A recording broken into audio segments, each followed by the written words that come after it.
Bonjour à toutes et à tous, vous êtes bien sur le 100.5 FM de Radio G pour l'émission La Bouquinade avec Mathilde. On se retrouve dès aujourd'hui pour 2 nouvelles chroniques littéraires.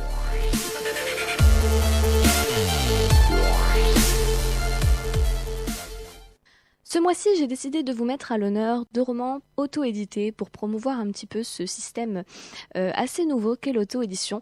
2 livres qui ont été directement publiés par les auteurs mais qui sont tout de même géniaux.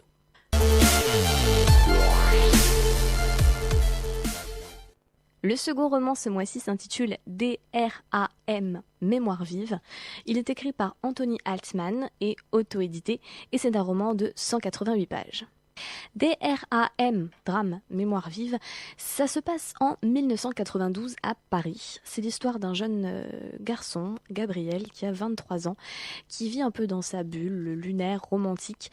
Il est absolument passionné pour une héroïne de série télévisée des années 1970, Super Jamie, qui est pour lui véritablement l'idéal féminin. Et c'est pour ça qu'un jour il va croiser Marzi, qui est sa nouvelle voisine de palier, et qui selon lui va être absolument la réplique exacte de Super Jamie, dont il est fou amoureux. C'est pour ça qu'il va également tomber amoureux de Marzi, que très vite vont tous deux commencer une relation qui va quasiment tout aussi vite terminer. Et suite à cela, eh bien Gabriel va tout simplement perdre l'esprit, et nous aussi. Ce livre, qui est un premier roman, est très encourageant, avec un bon style, de bonnes idées. Je suis du coup très curieuse de découvrir les prochains livres de l'auteur, mais je suis surtout très impatiente de vous le faire découvrir. On a des personnages qui sont assez classiques, mais pas pour autant inintéressants. On a d'abord Gabriel, le narrateur, qui est un homme qui se dévoile énormément tout au long de la lecture. On en voit de toutes les couleurs avec lui. Il est plutôt incernable, on a du mal à voir qui il est vraiment, mais il nous rend curieux, on s'attache à lui, on a presque au final pitié de lui, de l'espèce d'aliénation en fait qu'il torture. À côté de ça, on a beaucoup de personnages secondaires qui sont aussi très intéressants.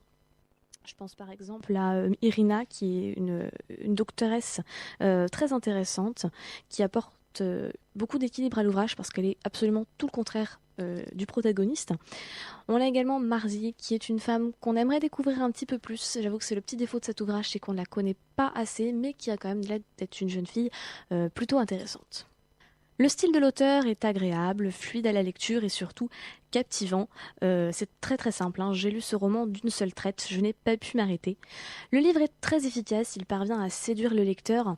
Je dirais même plus, je dirais en fait qu'il s'introduit dans notre esprit, qu'il nous fascine, qu'il nous torture un petit peu aussi. C'est typiquement le genre d'ouvrage qui vous raconte des choses un peu compliquées mais avec beaucoup de simplicité. Et vous avez une seule impression dans cet ouvrage, c'est de faire partie intégrante de l'esprit du narrateur. Et ça, c'est très bien fait. L'intrigue m'a beaucoup étonnée. C'est vrai qu'au premier regard, on voit simplement une romance qui tourne mal. Mais en fait, ce livre, c'est beaucoup plus que cela. C'est une sorte de délicieux cyclone psychologique qui va vous rendre fou. Parce qu'en fait, comme le dit si bien la 4e de couverture, avec cette histoire, l'expression « fou d'amour » va prendre tout son sens. L'auteur décortique et envenime le sentiment amoureux comme je ne l'avais jamais vu auparavant. Et c'est à la fois envoûtant mais aussi terrorisant. Alors en fait, dans ce livre, tout part d'une fascination ou même d'une obsession pour un personnage de fiction, donc Super Jamie, pour ceux qui connaissent, et pour les plus jeunes comme moi, eh bien, je vous invite à aller consulter notre cher ami Google. J'avoue qu'au début, je me demandais un peu comment ça allait tourner tout cela, et en fait, c'est un délire absolument génial, mais qu'on comprend très bien. L'histoire est totalement cohérente, elle nous fait tomber dans une sorte de spirale infernale qui étouffe le protagoniste. Le lecteur, quant à lui, alterne entre le sadisme et la souffrance, puisqu'il vit les tourments de Gabriel aussi bien qu'il les observe. Ça, c'est très bien fait. Même si c'est plutôt étrange comme sensation, faut le dire, c'est en fait un peu délicieusement malsain. L'auteur a une imagination débordante, il va toujours plus loin. On a l'impression qu'il n'a aucune limite, aucune censure, qu'il ira où il a envie d'aller, et ça c'est ce que j'aime beaucoup. C'est peut-être le côté auto-édition qui fait ça, mais en tout cas ces ouvrages sont très intéressants de par leur audace. On a en fait le cerveau retourné, on est torturé à l'image des personnages, vraiment c'est très intéressant. Ce livre est grisant, il vous propose quelque chose de différent, un brin machiavélique, mais surtout ensorcelant. C'est un livre que j'ai énormément apprécié. Ce livre vous fait donc réfléchir sur l'amour, mais pas que. D'autres sujets que je tairai pour ménager le suspense sont abordés avec beaucoup de talent, encore une fois.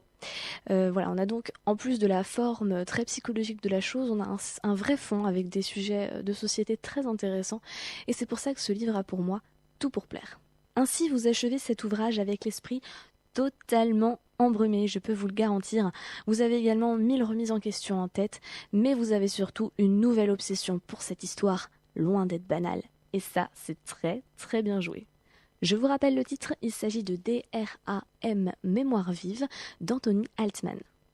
Ce sera donc tout pour ce mois-ci, j'espère que les ouvrages vous auront intéressé. Vous pourrez, comme d'habitude, retrouver le lien des chroniques écrites en leur intégralité sur la page Facebook de l'émission La Bouquinade, n'hésitez pas à la liker. Et vous pourrez également les retrouver, comme à mon habitude, sur le blog de l'émission, donc www.mamalauxlivres.com, www.mamalauxlivres.com. Sur ce, je vous souhaite à toutes et à tous un excellent mois de mai.